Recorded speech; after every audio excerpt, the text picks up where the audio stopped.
tuned for the Joan Quinn Profiles. As an editor for Andy Warhol's Interview, the Los Angeles Herald-Examiner, LA Style, and Detour magazines, Joan covered the social set, the Hollywood hotshots, the international art scene, the mysteries of food, the excitement of travel, and the fabulous world of fashion. Joan continues to find creative people on the cutting edge who make things happen. Here's Joan Agajanian Quinn. Hi, I'm Joan Quinn, and welcome to the Joan Quinn Profiles. Waiting to be profiled is actor Philip Baker Hall and writer-actor Pat Hazell. When you see Philip Baker Hall, you may notice the resemblance to President Richard M. Nixon. Philip starred in the original production of Donald Fried's award-winning play Secret Honor, The Last Testament of Richard M. Nixon. The Fountain Theater in Hollywood staged a revival of the play on the 20th anniversary of Nixon's resignation. You did the first production in the 80s, I guess. Or 83. In the 80s, and then in the 90s. Does it seem different to be doing it again? Well, I'm 11 years older than when I did it before, so that's a big difference right there. Plus, he's dead now. That's what I was going to ask you. And he was alive when I did it before, and I haven't yet sorted out my feelings on it, but it is different to be doing a portrait of a dead person as opposed to a person who was alive, and the possibility always existed that he might see it or that he might see the film. So it is different. That's what I was going to ask you. Did he ever see the play that you know of, or did he see, because Robert Altman made a film of the play? Yes. We know that he didn't see the play, because when we opened in New York, we invited him, and our press people invited him, offered to send a limousine for him, because he was living in Saddle River, New Jersey then. He did not come, however. A lot of men with yellow tablets came in suits and sat in the front row, though. Did they? And we assumed these were lawyers and people who came to check it out. Well, he was living in New Jersey, and that's where the play takes place. The play takes place in Saddle River, New Jersey, yeah. And then the film, Donald tells me, actually I just learned this last week, Donald tells me that he knows some people who were around Nixon, and they are pretty sure that he has seen it. That's people around Nixon have seen it. Donald knows that for sure. But he thinks that Richard has seen it. You say that you're 11 years older. I know it's an exhausting situation when I saw you do it and you end up on the floor. I mean, and it's like you're never going to get up again. Do you think that's taken its toll, just the age? Yeah. Your age? I take advantage of that moment to rest a little bit there. Is that what you're doing? Actually, I am. The character goes down there. I mean, in the action of the play, he collapses and he's drunk and he's also exhausted. But I take advantage of that to get my energy back because I still have about another 10 minutes to go. And how far into the play is it? It's almost 2 hours that you're on the stage. The play is a little over 2 hours long, and it's a one-person play, so it's lonely and hard to sustain it. It is difficult to sustain it. Are you playing it any differently now that he's gone? Do you play that role differently? Do you have more sympathy for him in any way, or do you see things in a different way? One of the reasons when Jay Quantrell, who's the producer at the Fountain Theater, when he called me, because I had vowed never to do this again because it was just so physically exhausting. When he asked me to do it, I had to think of a good reason to do it. And the reason that I am doing it again, for me, the reason is that I felt that there were some deeper aspects of the character, I won't say Nixon, but the character, as drawn by Donald, that I didn't explore fully the first time around. I see. And I wanted to take this opportunity without the pressure of, because there were a lot of people involved the first time around, and I was getting, nobody made me do anything, but I was getting pressure to take it in a certain direction. And I wanted this time to sort of do it as the way I perceived it to be, and find, notwithstanding all his malevolent and deceitful actions, he is a human being, and while I'm not making a brief for Nixon, nonetheless I wanted to explore from a human point of view a little more carefully this time, and that's what I'm trying to do this time. I notice in a way that he talks about all these outside forces, and so you would think that maybe this is a different thing to look at. Maybe he was pushed in certain ways because of those. It seemed to me that there was I don't know, I was sympathetic when I heard about all the other people who were pushing him. Right.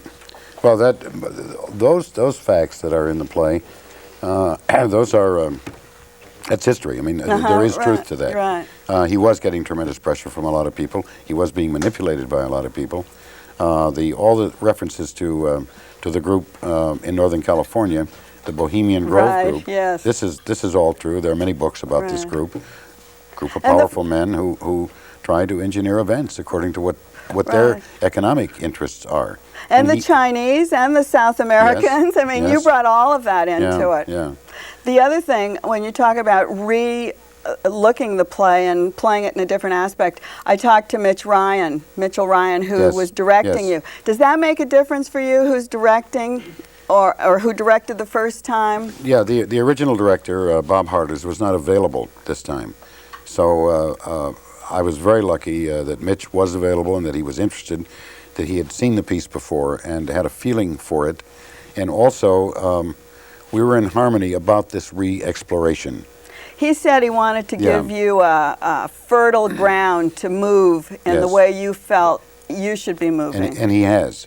In fact, the direction that we're going, and we're still developing this piece. I mean, even though we opened, but we're still working on it. And without him, I could not have arrived, I don't think, at this newer direction, because all the old habit patterns, even though I haven't done it for 10 years, the old habit patterns kept wanting to come back.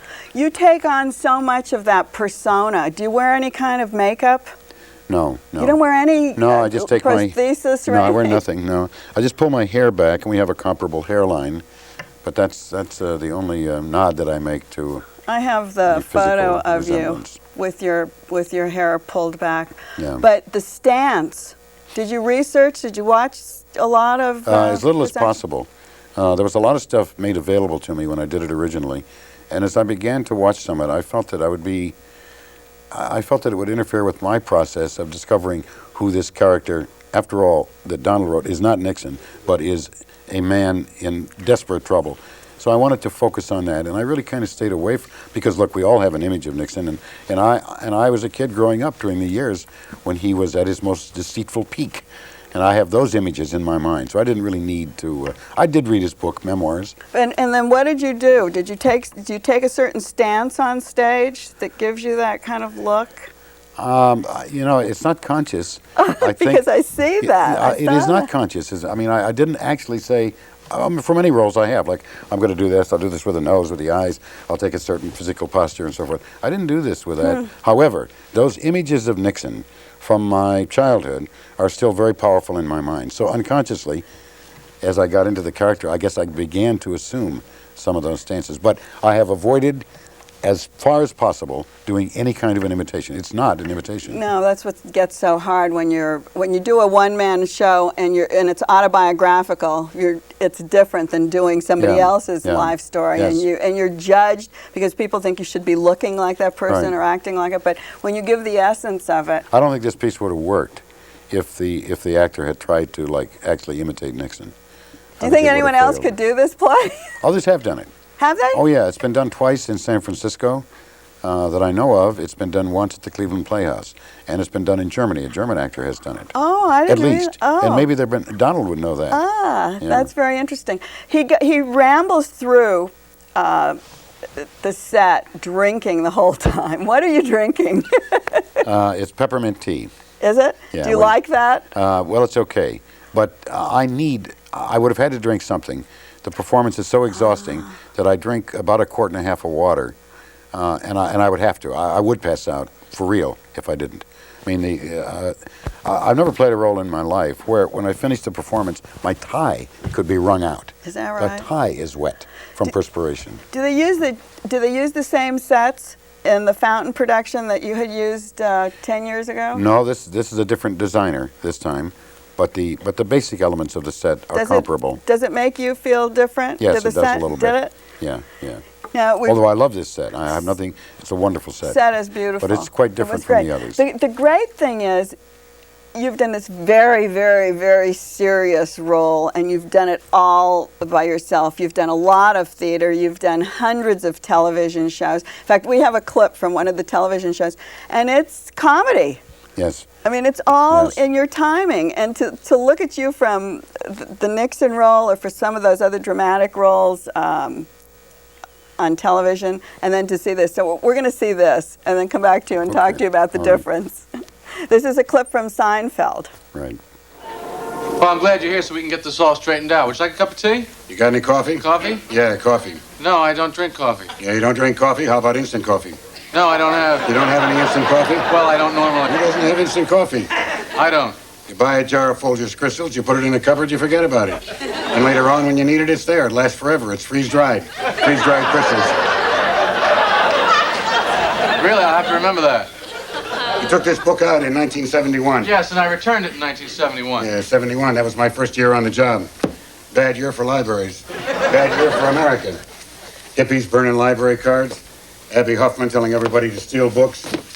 I don't judge a man by the length of his hair or the kind of music he listens to. Rock was never my bag. But you put on a pair of shoes when you walk into the New York Public Library, fella. Look, Mr. Bookman.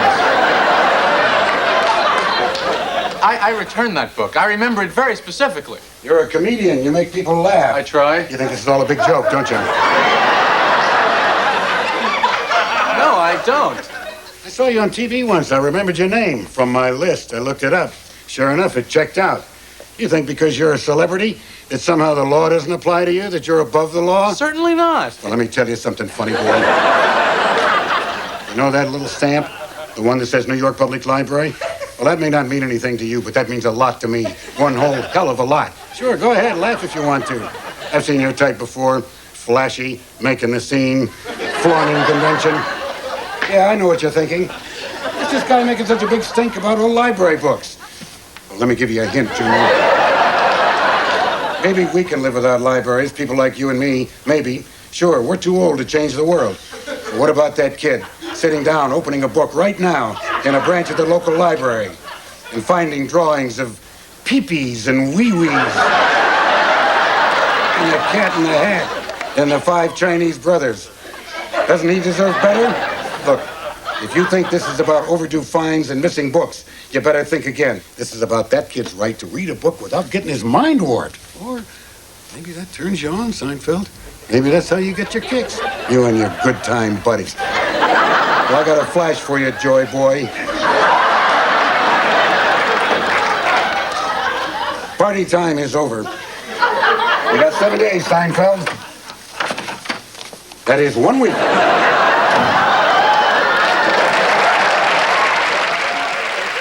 So funny to see you like this, making people laugh. The timing is so different than Yes. what you would be doing. You've won all these Dramalog awards and South Coast Plaza, South Coast Repertoire, Right, and right. the Odyssey Theater, and theaters all over. You've done Sydney. What was the new project? No, that's a projects? movie coming up, Sydney. But I just did finish a movie in New York called Kiss of Death with Nicolas Cage and David Caruso. Right, and then there was The Madman of the People. What The was new that? Dabney Coleman series, which I have a terrific That's a role. TV Yeah. series? Yeah, it's a new series. So Yeah, what Dabney. what do you like to do best? I don't know. I did a lot of comedy as a theater actor for years and years and years. And when I first came out here, they saw me in a different way. When I came out from New York, they saw me as a dramatic actor, and I couldn't crack the comedy line. And then suddenly I started doing these comedy things, and I actually get more opportunities to do the comedy now than the other stuff. So.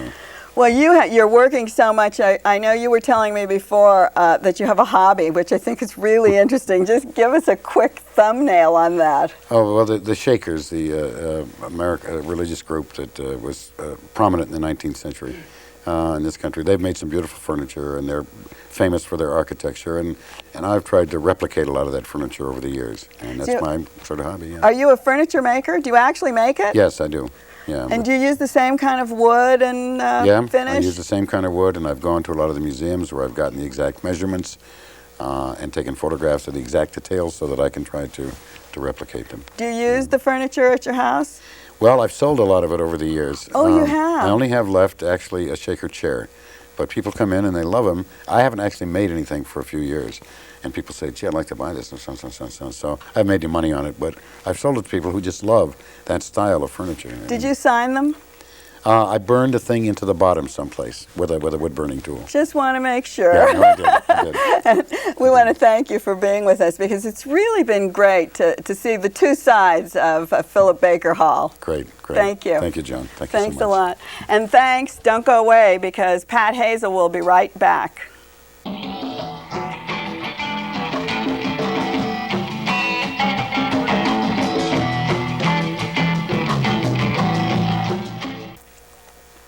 I'm Joan Quinn, and we're back with actor-writer Pat Hazell.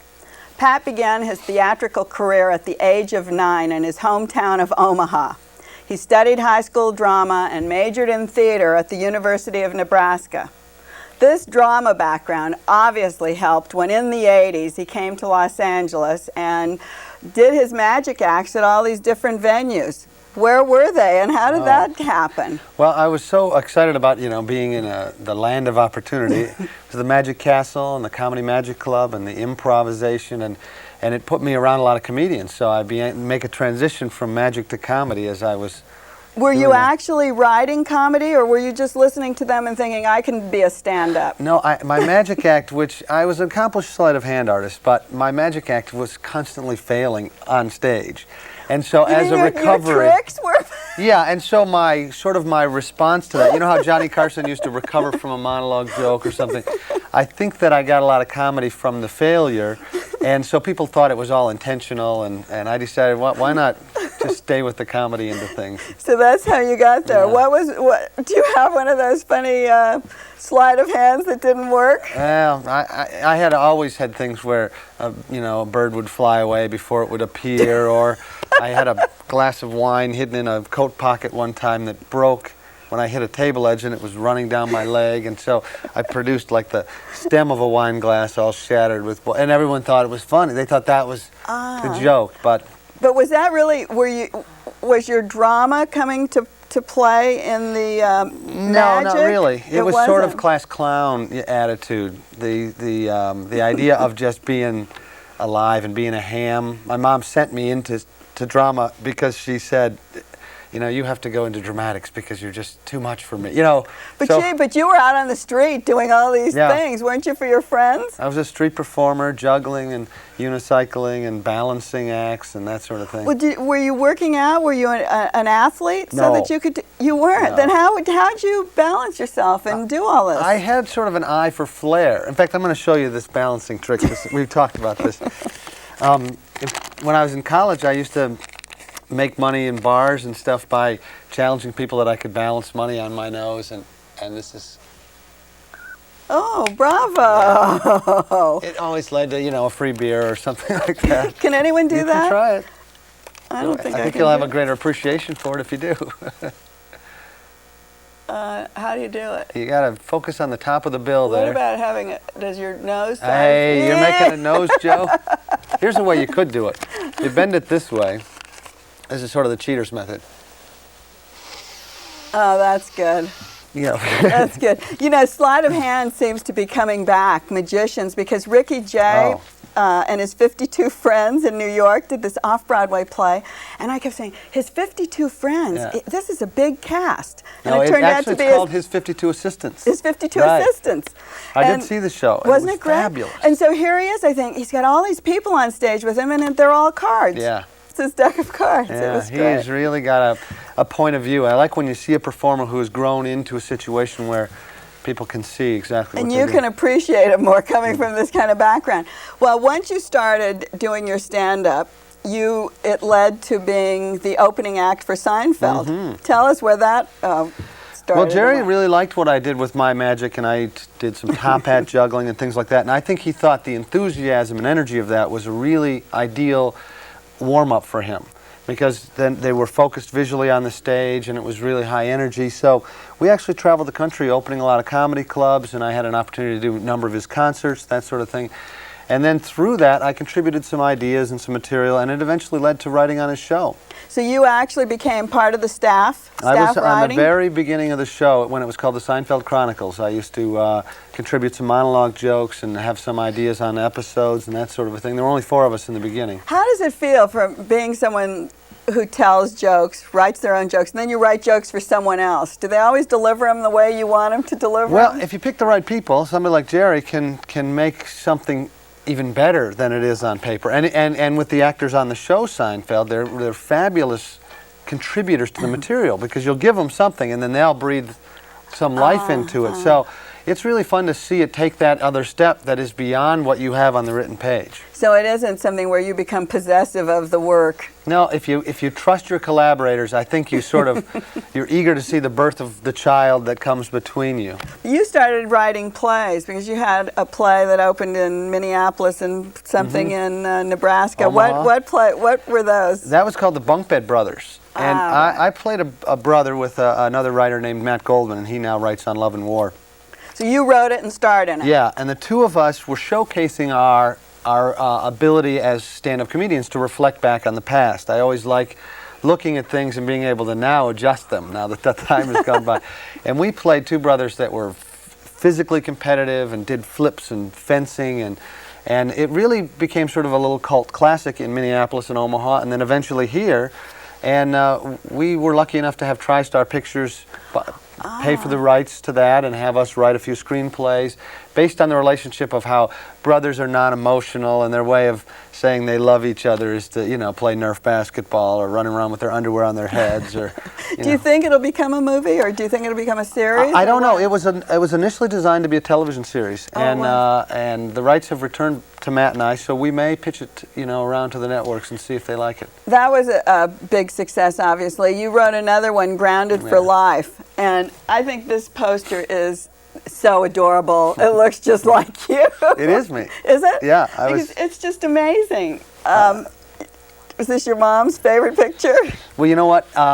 This picture of me as a pensive 10-year-old was taken, lifted from a family photo. And then I'm set in the Alcatraz cell for the show, because it's called Grounded for Life. And So tell us a little bit about this, because I think this will probably be a movie, a series, and on and on and on. It's a really funny thing. It comes from a fear I had as a kid when I would hear the phrase, you know, if you do that, you're going to be grounded for life. And you think, how would I survive under those conditions? What would I do? And so what we've created here is the big fantasy of a kid was, how would you rig your room? You know, it's a little bit of Hogan's Heroes, a little bit of the idea of he's rigged up a phone and hidden it away, and he's got a tunnel coming out of his toy chest so his friends can come in, and he has a refrigerator behind the bookcase, and he's sort of been bringing in supplies, and he actually, now at 30, I play the kid who has a fear now of leaving because everything is so nice. I was going to say, it might be a different thing at 9, but at 30, is he still doing these things? And what's funny is there's a lot of jokes. The actors are all veteran comedic actors, so it's really fun ensemble. But each character and the grounding for life is really a theme which reflects on everybody, has something in their life that grounds them, whether it's fear of a relationship or fear of moving on in a job. So we've now used this room and his toys as an analogy for people who don't want to take that risk or the step. And we've had a lot of fun collecting all the vintage toys. And I think it sounds really great, and it sounds like something that you particularly like, because it sounds like you. Were you grounded? Were you grounded a lot? I was grounded once. Oh, only I once. was on the roof of, we were having a water balloon fight, and my folks were out of town, and I decided I was going to go on the roof and throw from there. And the weekend went by, and we had a great time, and nobody was none the wiser that it had happened, but Mrs. Hubbard across the street called my parents and told them all about it, and from then on, it was a grounding, you know. Before we leave, I want to show a clip of you doing a stand-up, because it's at the market, or it's about somebody at the market. I think it's very cute, and I don't think anyone will recognize him because he's got his hair cut for the play, just like this 9-year-old. But it's a clip of our friend Pat Hazell. Hey, brand new shirt for the show tonight. What do you think of this? No lines, no receipts, no hassles. And you get what you want. That's the beauty part. Got this at the grocery store recently. This is the grocery spacer, and I did not steal it. It was in my groceries when I got home. In fact, I'm unbagging them, and I'm thinking, did I buy this? I look on the bill, $7 they charged me for this thing. It's got to be worth something, right? Because nobody ever messes with the grocery spacer. You don't see somebody going, can I scooch it a little? Can I scooch it? No, they can back you right into the freezer section with this thing. I think it's powerful enough we could use it in international border disputes. Next time there's a problem on the Iran-Iraq border, 200 miles of rubber grocery tubing. The thing I like about it is it punctuates the end of your groceries, okay? Because I don't like when the clerk says, is that everything? Yes, this is the grocery spacer. That's everything. No, that's not everything. I need a kayak and a dozen piñatas. Every time I shop, I will buy a 4-pack of toilet paper whether I need it or not. It's because I like to ask the cashier this judgment question. Would you say I got enough toilet paper for the amount of groceries I bought? Oh, I know, the look on their face is unbelievable. Geez, sir, I think it's so funny because I hate it when anyone touches my rubber bar at the market. How do you know that material's going to be funny? It's instinctual. At a certain point, I think what's fun is walking along and seeing something that you know everybody sees every day, and then bringing it, highlighting it so that they can, really grab onto it. But what is your book? Tell us what the book is. This is sort of a form of exercise that I do when I write new material. I've been collecting things I call the Book of Rhetorical Questions. So I write jokes that don't have punchlines. They're built into the question. So give us one. Okay, here's a couple. Like, if you shoot a mime in the forest, does it make a sound? Oh. Do I have to laugh? No, you don't have to laugh. That's the beauty of it being in the book. Okay, in print, it's like a coffee table work, If looks could kill, wait a minute. If looks could kill, that's a good one. If We're going to give you a look. Then why don't more people die in line at the Department of Motor Vehicles? That's good. Why don't they die when the floor manager gives you the rap sign? Oh, is that what's going on? That's what happened, yeah. So will you hold that book up, because I think it's beautiful the way it's written. And I'm going to say goodbye to all of you, and thanks for being with us today on the Joan Quinn Profiles. And keep writing to 520 South Grand, 8th floor, 971. Goodbye. Thanks, Joan. Thanks. Now hand me the book.